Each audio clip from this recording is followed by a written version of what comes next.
miss the time when you were right by my side. Would you say that you forget, or was it the time of your life? These days seem long. Where have you gone?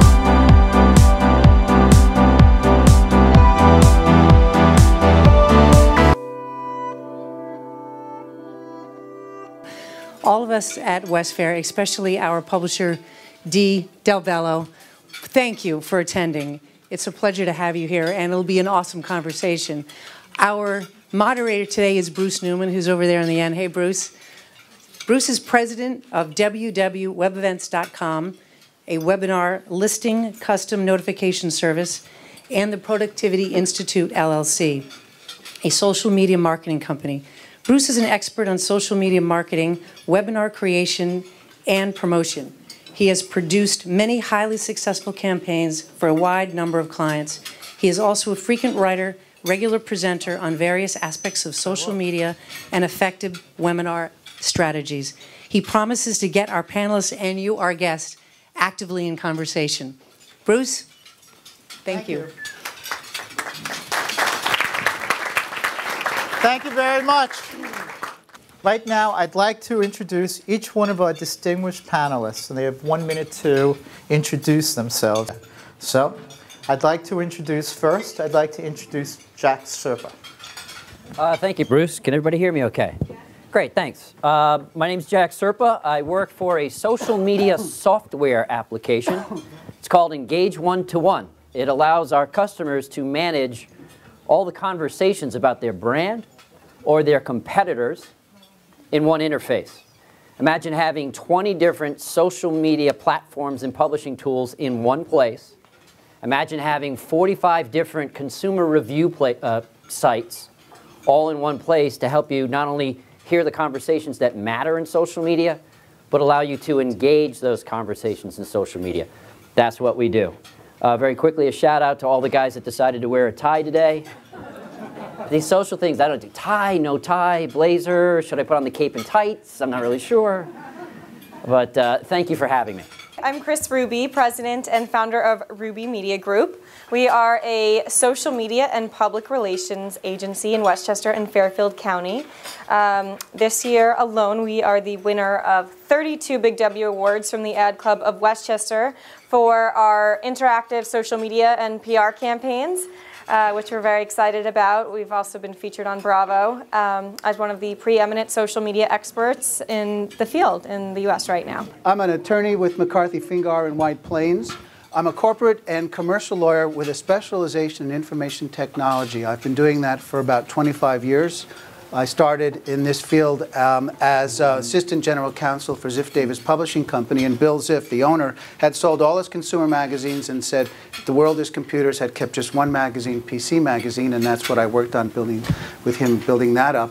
I work in the areas of software development, social media, data security, and privacy. Most of my clients are not from Westchester or Fairfield County, but around the country and around the world, because ultimately it doesn't matter where I sit as long as I've got a computer and a phone. Hi, I'm Jonathan Kinsler, principal of American Interactive Marketing. We work with small to mid-sized businesses and creative advertising agencies as a outsourced provider of media planning, both digital and traditional. We also consult on other marketing strategies, and over the last several years have noticed a continual shift of incorporating more digital into the media plan. I'm Chris Desi, CEO of Silverback Social. I'm also author of a book called Your World is Exploding. All of your worlds are exploding. How social media is changing everything and how everybody in this room needs to change with it. I've been lucky enough to be the sort of go-to guy with Fox and Good Day New York to be their social media expert, to really have fun and sit on the couch with Rosanna and Greg Kelly and joke about every time a politician gets themselves in trouble by sending out photographs on Twitter.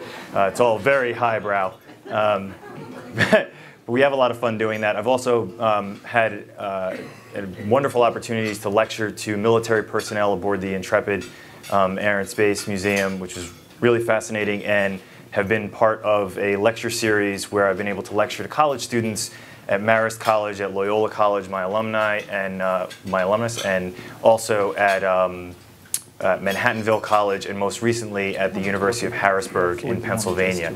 And thanks for having me. I'm really excited to be here. The food looks good. I'm definitely going to eat later. And a shout out to the guys without a tie. Yeah, and jeans. Woo-woo! Well, the jeans I don't know about. And before we start, there's two other people I'd like to introduce.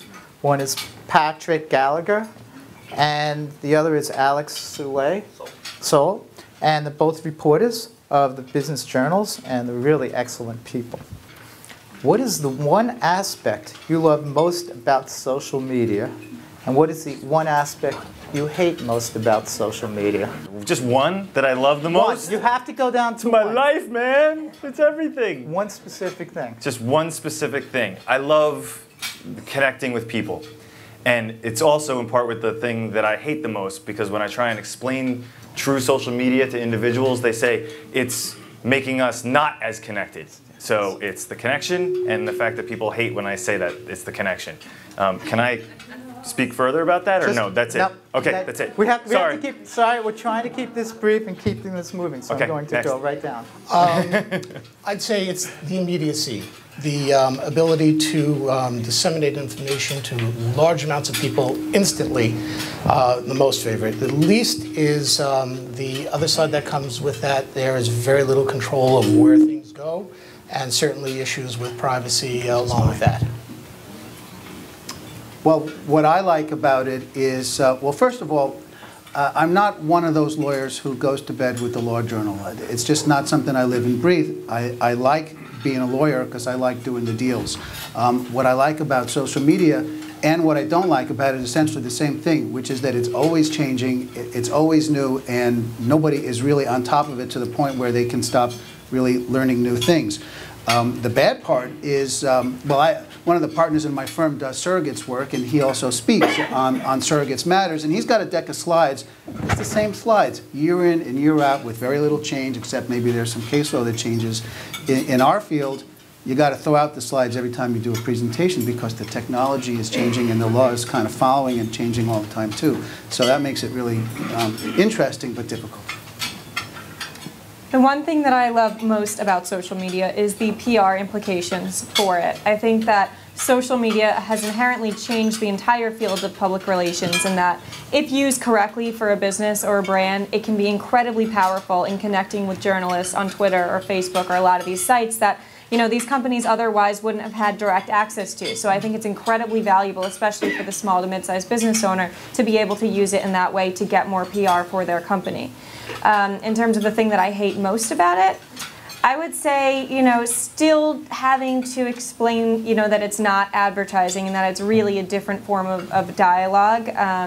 Also, in terms of the approval process for it, when you're ghosting for someone, I think, you really need people that are going to respond right away, so that you can show, content for them that's representative of who they are. So you need to have people that are in alignment of what that looks like before you sign up to do that. Great. The thing that I love about social media is that it now contributes to the bottom line. CEOs and CMOs are now allocating budget and personnel to manage social media because it can improve sales. It can drive people to a local restaurant. It can help raise awareness of a particular brand or an offer that contributes to the bottom line, that drives revenue. There's an ROI now. The thing that I guess I hate about it, hate being a pretty strong word, is that social media is still very, very empowering. And with that kind of empowerment, companies can still make mistakes. And when they do stub their toe in social, as Chris can tell you, it's a very, very public stubbing of one's toe. One of the things that I hear in some of these answers deals with such things as social media policy and the legal implications. And I think we'll start that one off right now. It's important that not only do you have a policy, but as David was mentioning, you need to be able to execute that policy. And in order to execute it properly and fall within privacy guidelines and compliance guidelines, you have to have the necessary tools. As an example, financial organizations love using social media to find people who may be a customer. You can do a search in social media for, write this one down, pounds, ounces, inches. Do a search on Twitter for pounds, ounces, inches. You'll get feedback of everybody announcing that they just had a child or a grandchild. Well, those are wonderful prospects for financial advisors, aren't they? Because that's a life-changing event that may cause you to think about, maybe I should get together with a financial advisor. As soon as the financial advisor starts to communicate through social media, they have to make sure they're complying with FINRA guidelines. FINRA is the Financial Regulatory Association. And if you stub your toe with FINRA, you can be taken out of business. So it's critical to have the policies in place, but you've got to have the tools to make sure you can follow that policy to the letter of the law. Go to Google for a baby business. Blood, sweat, and tears. Yeah, I guess you could. I guess you could. Companies that sell baby buggies do it as well. Chris, you said that when you're meeting on air and you're having your conversations and so on, have questions about social media policy or let's call it privacy issues come up a lot? All the time.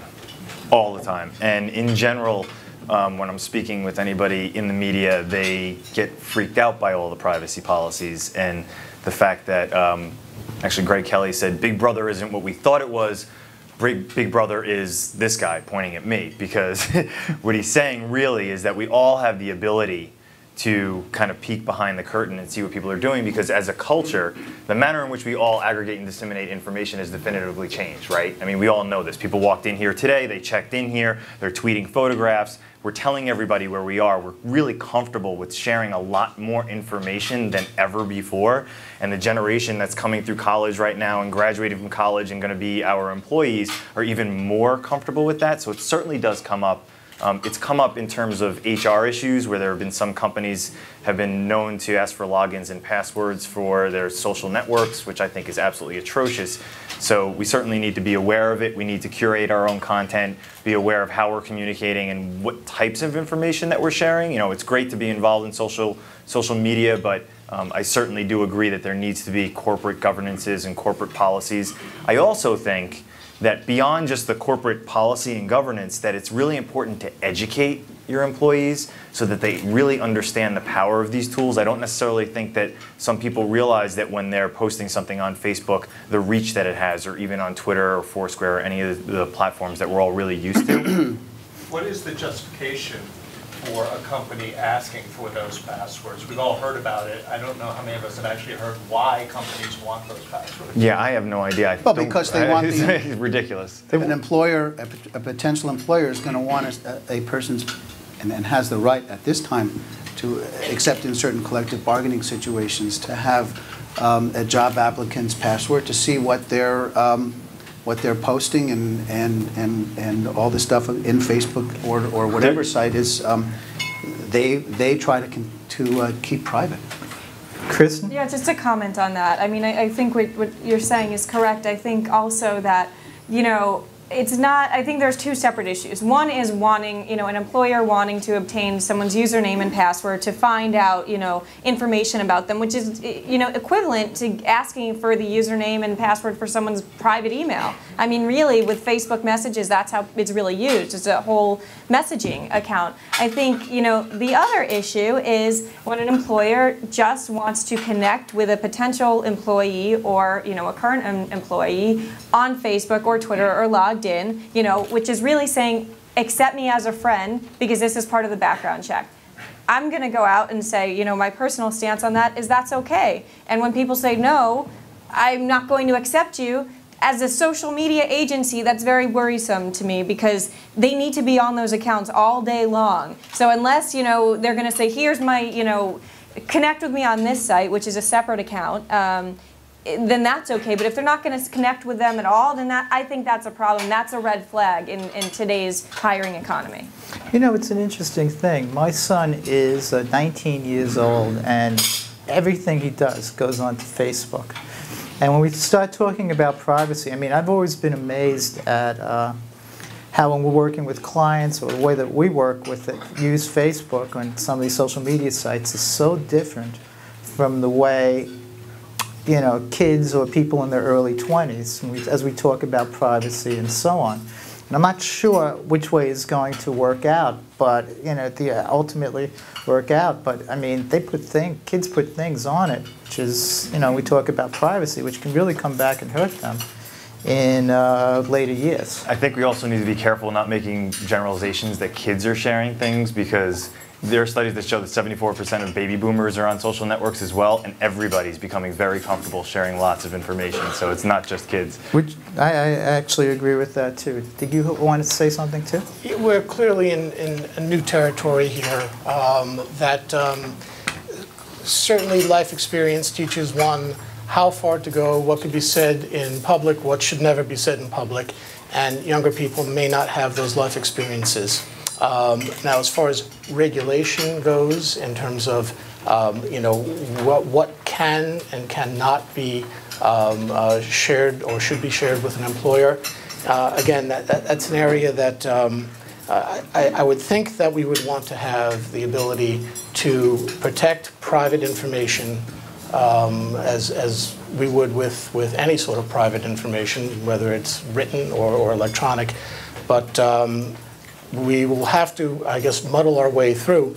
We're kind of living through a paradigm shift.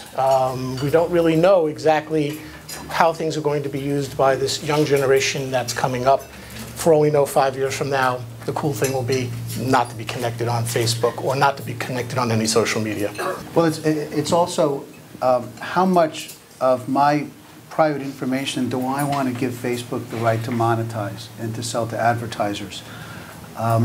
Facebook, I don't know what the rules are. Facebook was sued in California court on May 23rd. It has nothing to do with the public offering.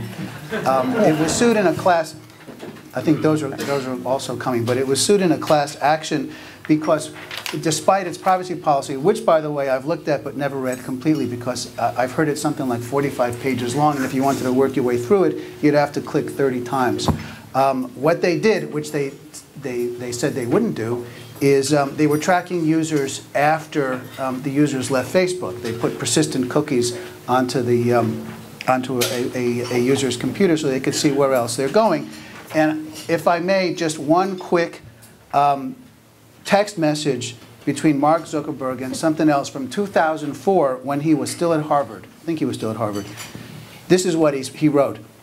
Yeah, so if you ever need info about anyone at Harvard, just ask. I have over 4,000 emails, pictures, addresses, and social security numbers. Redacted friend's name. What? This is from the complaint. This is paragraph 1 of the complaint. How'd you manage that one? And he writes back, people just admitted it. I don't know why. They, quote, trust me, dumb blanks. Begins with an F.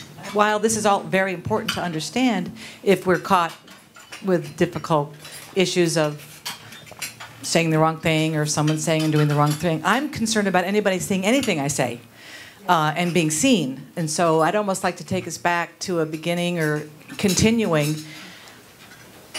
The Twitter application, I was at a Spark and Hustle marketing event last week at Columbia University, and there was a woman there selling her abilities for like $250 a month. She was going to Twitter for my company.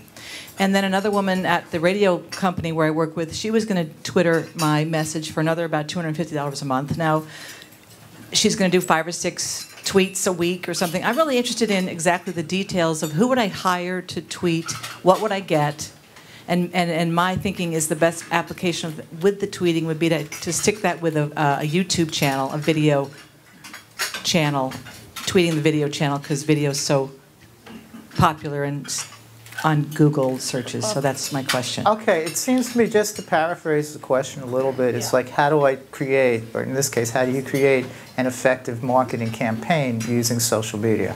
Yeah, but specifically my questions, if we can answer those two, about how much do we expect to pay someone to tweet? I think that varies greatly, probably across the panel. I know that Jack at Engage One-to-One is an enterprise software solution working with major corporations.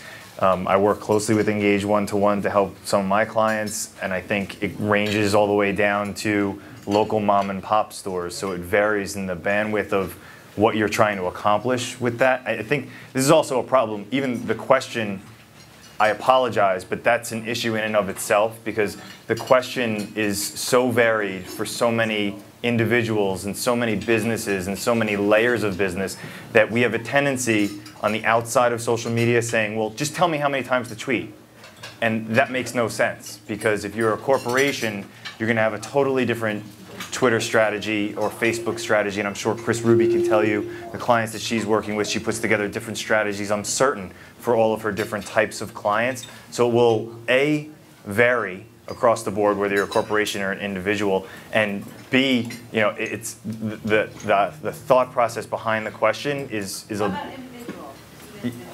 Well, what I really depends. Let's break. I think what we need to do is break that question down into various components. And one of the first components that I would ask is, based on that question, is how do you define a successful social media marketing campaign? And because those can be very difficult, there's a lot of different determinations. So I'm going to start with Chris on that. It can be starting with, obviously, you know, the success of the overall goals and objectives that you started out with, and the linkage to the business goals and how successful those were, and, you know, when you measure before and after of doing the campaign. I think, you know, for example, if you look at a sample case here, one of the things could be, you know, increase in traffic to the website as a result of driving traffic over from social media to the website, which could ultimately result in new sales or new business for that company.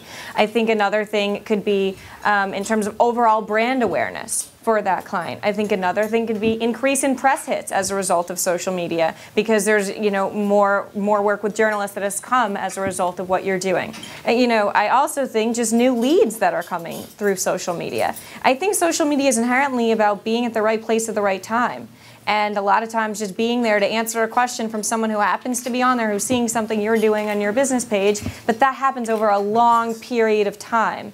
To answer the question, if someone, you know, just to go back to that earlier question, the second part of it, someone came to me and said, and this sort of links to what Chris is saying, someone said, I have $200 that I'm going to pay you to Twitter, or you know, someone else is going to, you know, take this on for $200. I'd say, good, go to them. I would say there's no way I would ever be able to do that for you. I'm sorry, you know, that's a better value. I can't offer you that. I don't create, I think, you know, I have a huge problem in general with the industry that people are creating packages like that when they don't even know who the client is or what they need.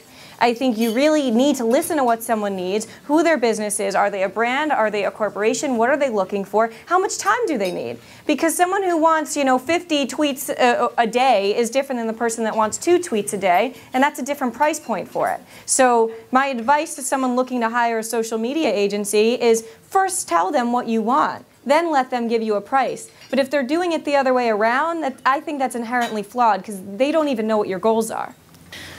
Hi, I'm Nicole Straight. I'm the sales and marketing manager for one of the premier event planning companies, and I do all of the social media for our company. I have a 2-part question. One is about LinkedIn and one is about Pinterest.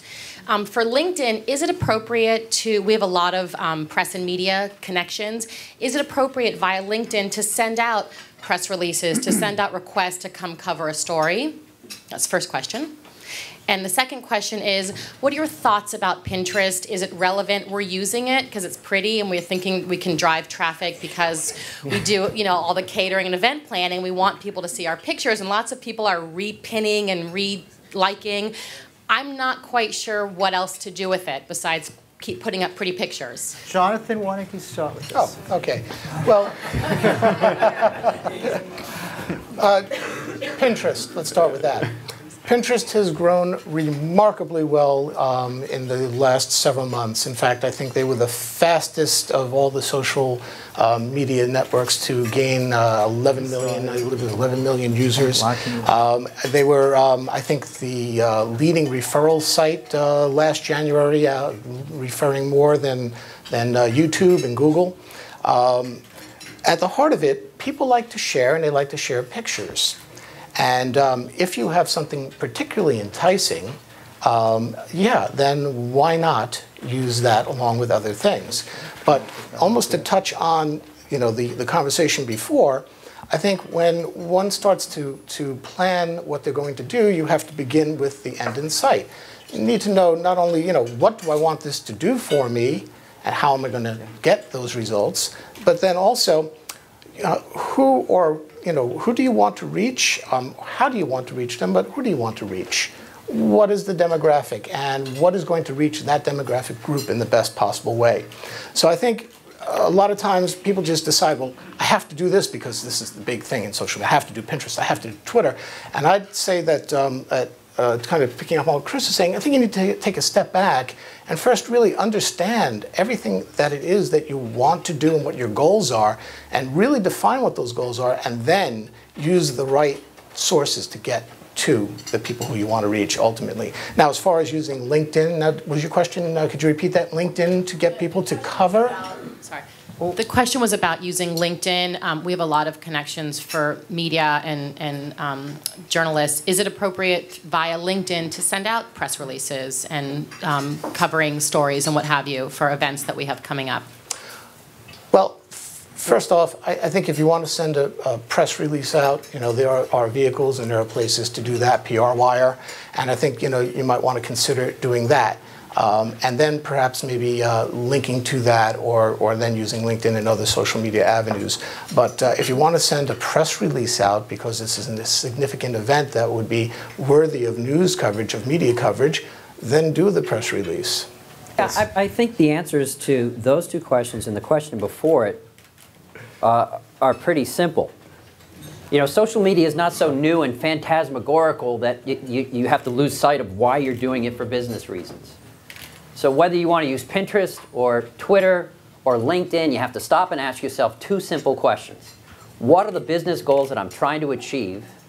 And do I get those business goals realized using any of these social platforms? If you break it down to those two simple questions, it's a good core way of determining, is it worth spending $2,000 a month for someone else to do it? Is it worth spending 2 hours a day for me to do it myself? Is there a good feedback mechanism for small and mid-sized businesses that they can say, this is what I'm putting into it, and they can see this is what I'm getting out of it in actual numbers and feedback? You could start by counting how many fans and followers you have, but then the key metric is how many of those are turning into customers. And if you can point your social media activity to your cash register, you're winning. And how do you do that, though? Google Analytics. Chris, I'm going. Google Analytics. It's very easy now. They have free software, free ability to track any of your social places that you're potentially generating traffic from, so you can see whether you are getting traffic from those particular places. You can define which pages that you want to have the individuals land on. But to talk about a little bit about Pinterest and LinkedIn, the it depends answer is, and I'd encourage everybody within the room that any business, try and get a little bit more introspective and think about your culture. When you're saying, oh, should I do Pinterest or should I not do Pinterest? You're an events company, I think it was, that you mentioned.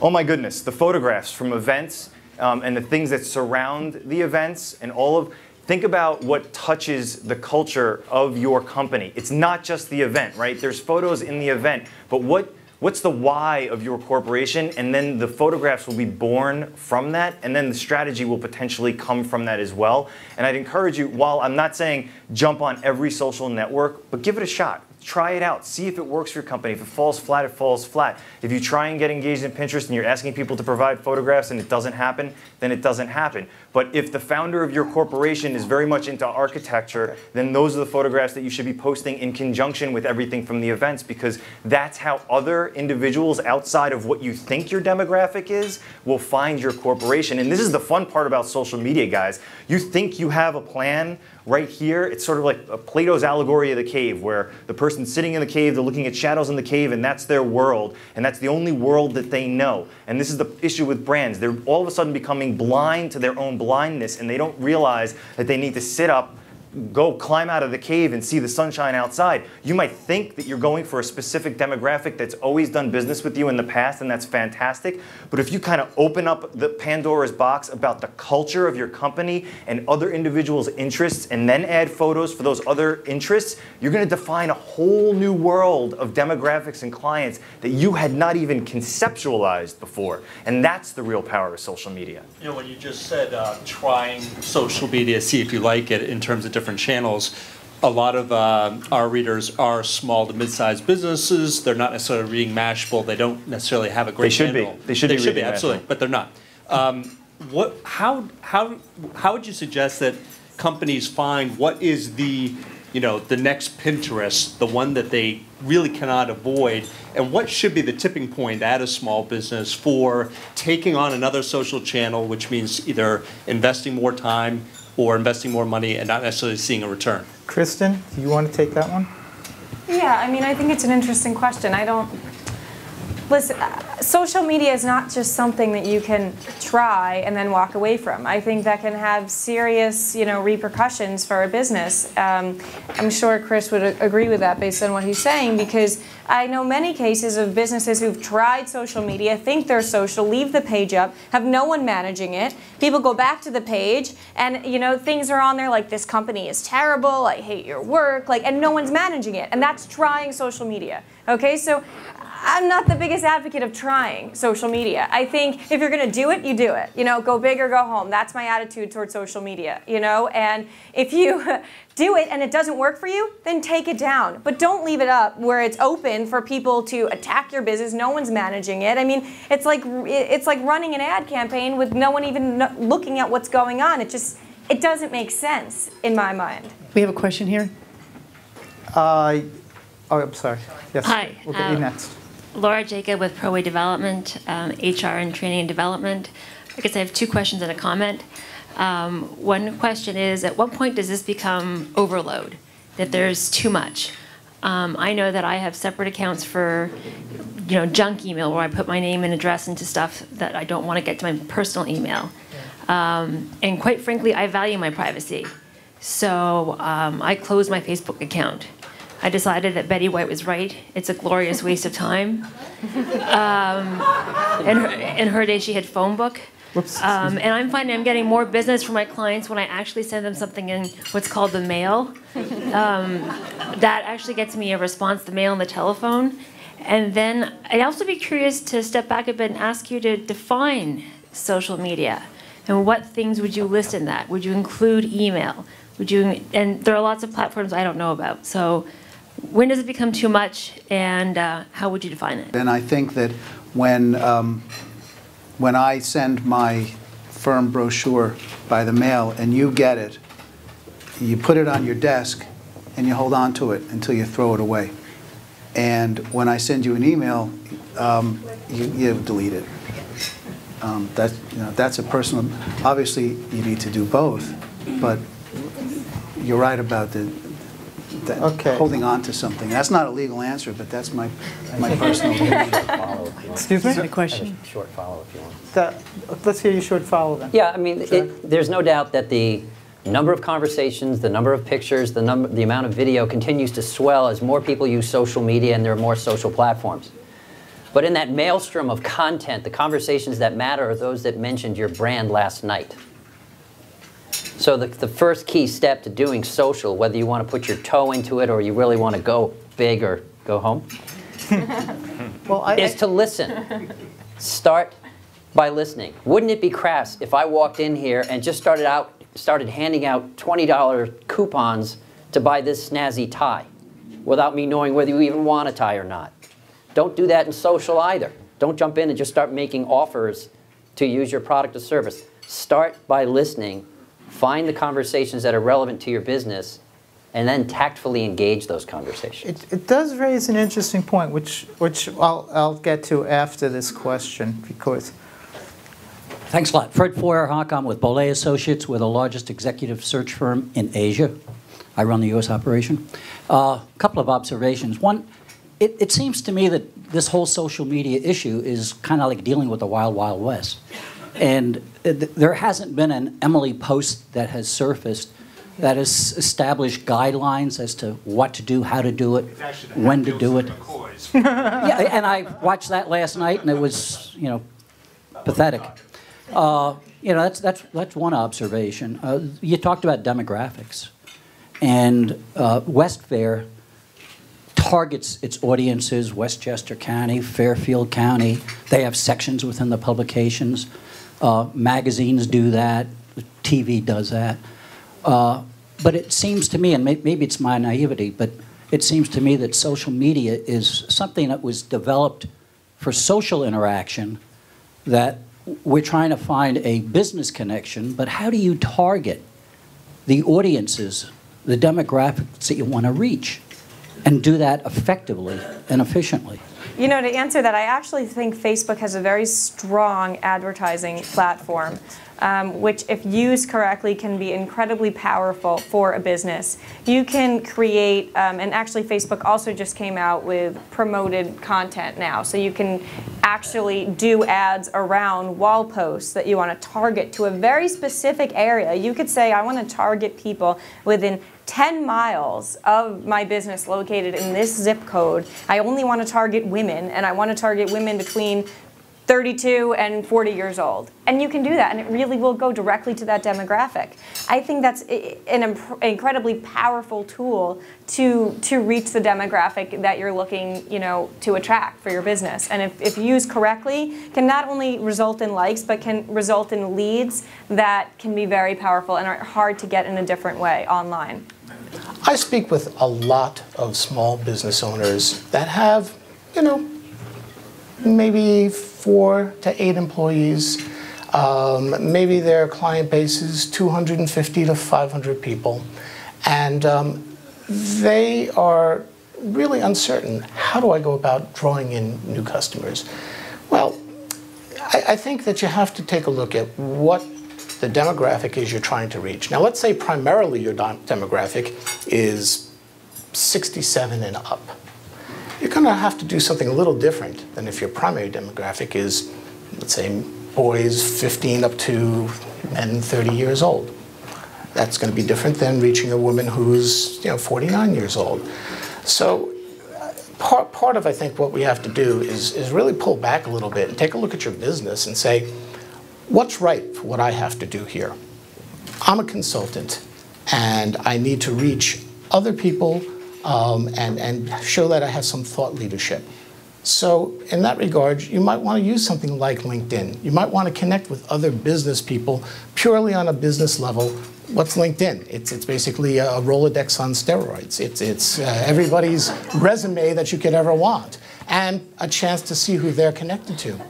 So that might be an avenue for some people. For other people, it actually might be Twitter and Facebook, or a combination of them. And to really define who it is that is your primary demographic and how do I best reach them, I think is step one.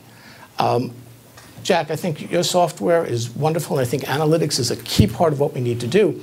But at a certain point, if you don't have enough scale, it's very, very hard to understand what's happening with what's working and what isn't working.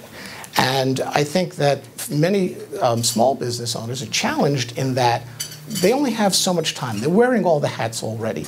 So to throw this, now become an expert on social media, now become an expert on analytical, it's impossible for most of us. So I think the first thing is, if you're going to commit to doing something, if you think it's a good idea, like my father always said, if you think it's a good idea, then it's probably worth doing right.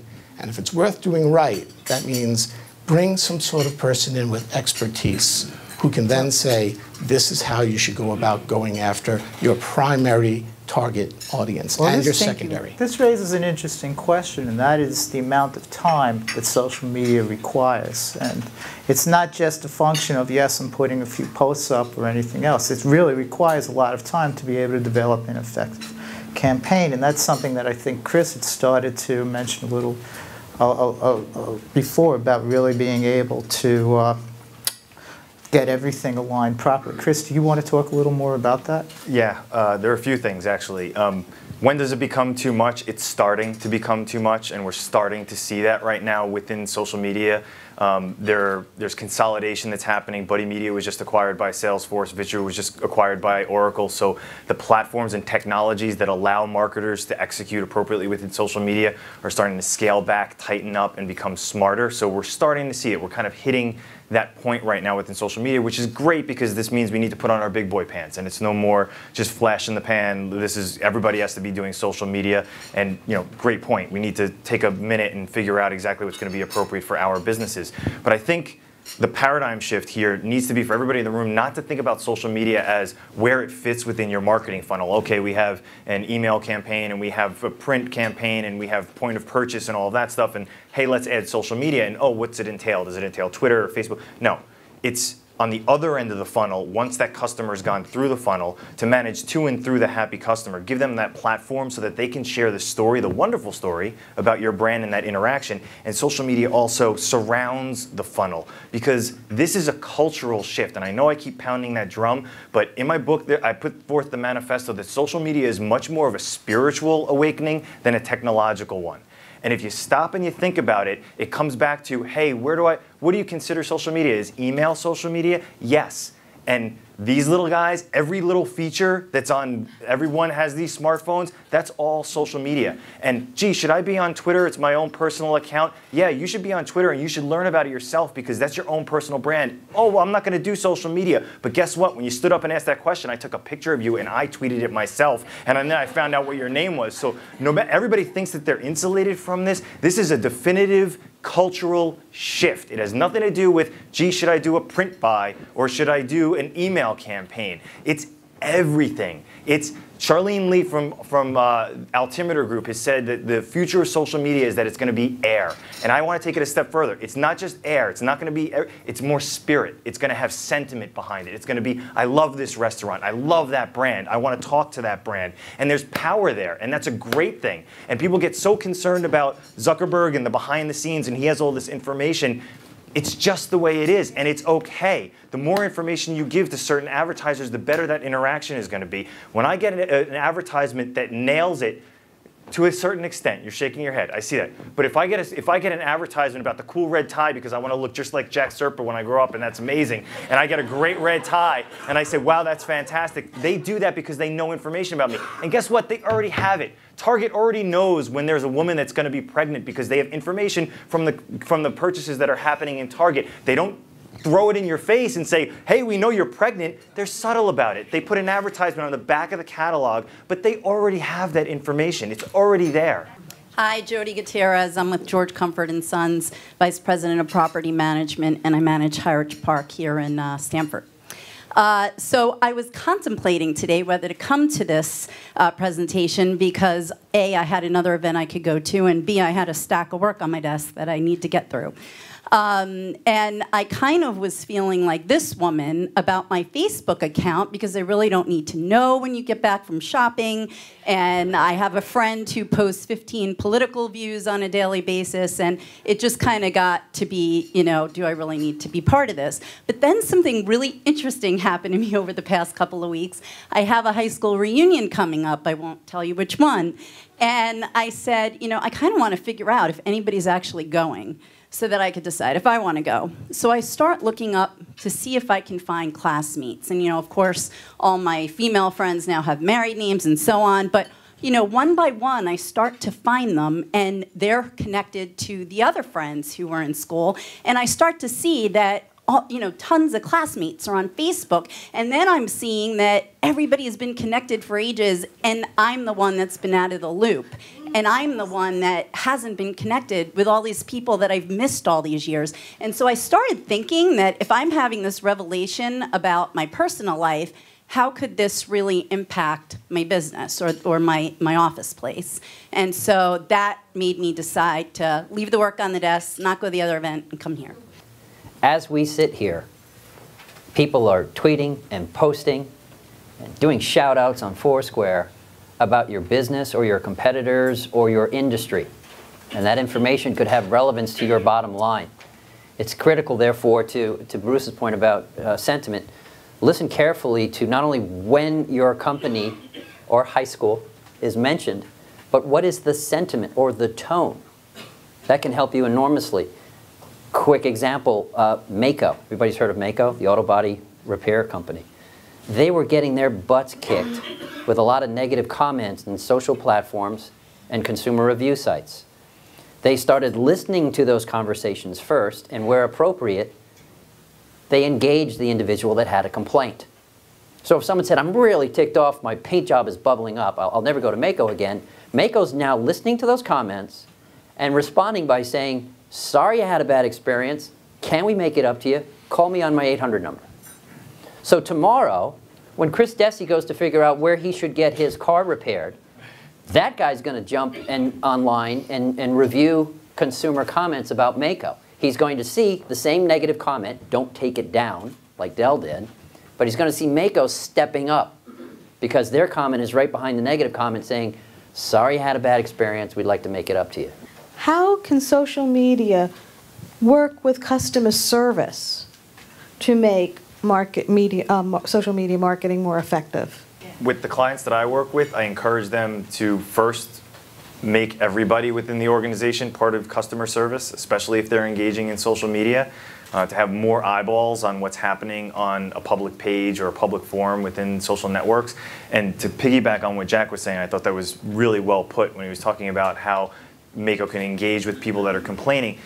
You know, when did brands become so precious? I mean, it's an opportunity, right? When you get constructive feedback, it might not be somebody, you know, wanting to blow up your company and say this is horrible, but it might be an opportunity to learn something about your organization. So start internally, ask the team internally if they're interested in social media, if they're interested in being engaged in social media, and then have them listening and leveraging listening tools, perhaps like Engage One-to-One, so that they can hear the conversations that are happening and be a part of those conversations as well and be a part of that dialogue. It can be, you know, as small as that, or it can be as big as, you know, leveraging software like Engage One-to-One. I agree with everything that Chris said. I think it's spot on. I think, though, just like a larger point about social media and, you know, what to do. I think from a strategic perspective, we're talking a lot today about tactical things once you've decided to do social media. I think, as Jonathan was kind of saying, we need to take it back one step, look at the higher level picture, which is, first of all, if I'm going to engage someone to do social media for me, do they have a background in what my business is in? I think, you know, if I leave the audience with one thing today, that would be the most important thing I could say. You know, if you are in events, you need to get someone who's doing your social media who has an event background. Because what's going to happen is there's going to be such a bottleneck between, you know, them sending you content for approval, you responding to it, and then it going back to them to actually get it up, which is what's going to have to happen. So you really need someone who's ghosting for you or for your company, if that's how you're going to do it, that understands what line of work you're in. You know, same thing if you're in finance or if you're an attorney. You know, for example, like if I'm going to take on an attorney as a client, I need to know that there's someone that is going to be there with me that is going to be a point person that's going to respond to me so that I can, you know, present them in the most appropriate way. Because I'm not an attorney. So I'm not going to talk about something that I don't know, that's not my core competency. I think that's really, really critical for anyone who leaves here today that's thinking social media may be for me. Talked a lot about like the startup of social media. This is, I want to take a different approach. Say you do a social media campaign, okay, and everything's successful. So you got a YouTube channel, a couple 100,000 views, website traffic's up, everything's great.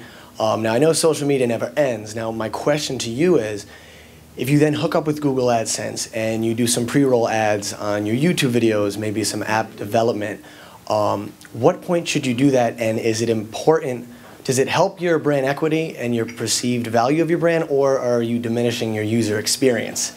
You know, at what point we talked about return on interest, that's a great way to get money back, and it's something we've done at ProSwing, but I don't want to diminish the user experience. I don't want to annoy anybody. If you have the YouTube channel just to share information and to show what you guys are all about, then maybe it's not appropriate for it to be a new revenue stream, and maybe it'll turn off that environment. But if you want it to be a definitive revenue stream, then go for it. But I think if it's already kind of churning in your gut that it doesn't feel right, then don't do it, right? There's going to be a million and one other opportunities to make money from those people. And I think you need to, you know, it's almost every brand needs to stop thinking about just getting the customer and holding on to the customer, and think about what you can offer your customer, and think about how you can help your customer, and think about, you know, the old school thought of sales, that it's not just about getting the dollar and then walking away from it. It's about actually cultivating a relationship. And that's why I said, it goes back to the first question. The best thing I love about social media is the one-to-one human connection. If you guys are having people that are coming out to ProSwing, is that the name of it?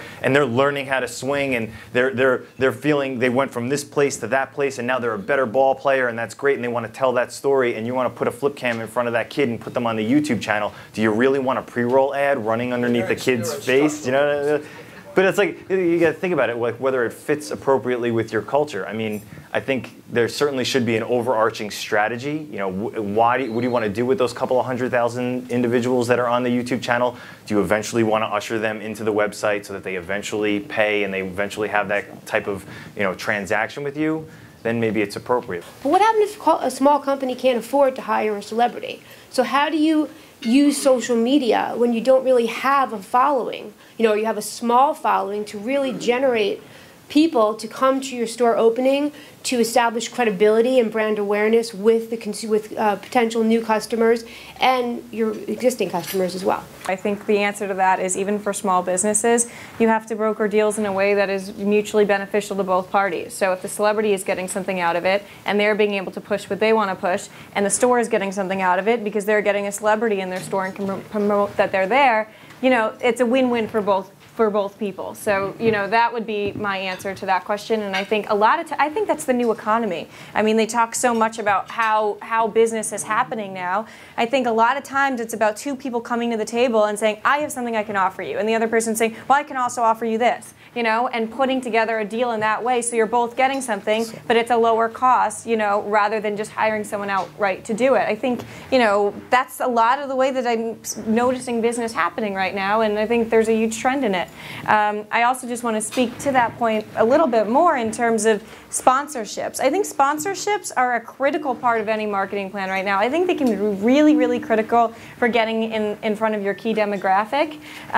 If you find out where your demographic is and you pay for a sponsorship that is in front of them, that will get you in front of that audience, I think that's a home run. I think what you want to also do is negotiate the social media terms of what that sponsorship will look like, so you know that you're not only getting the print, the in-person experience of the sponsorship, you know, one-to-one contact with those prospects, but that you're also getting social media promotion out of it too. From our perspective as an agency, we've seen that it be incredibly successful for clients today, and a lot of marketing dollars are being put towards that. So I would like to thank Chris, Jonathan, David, Kristen, and Jack.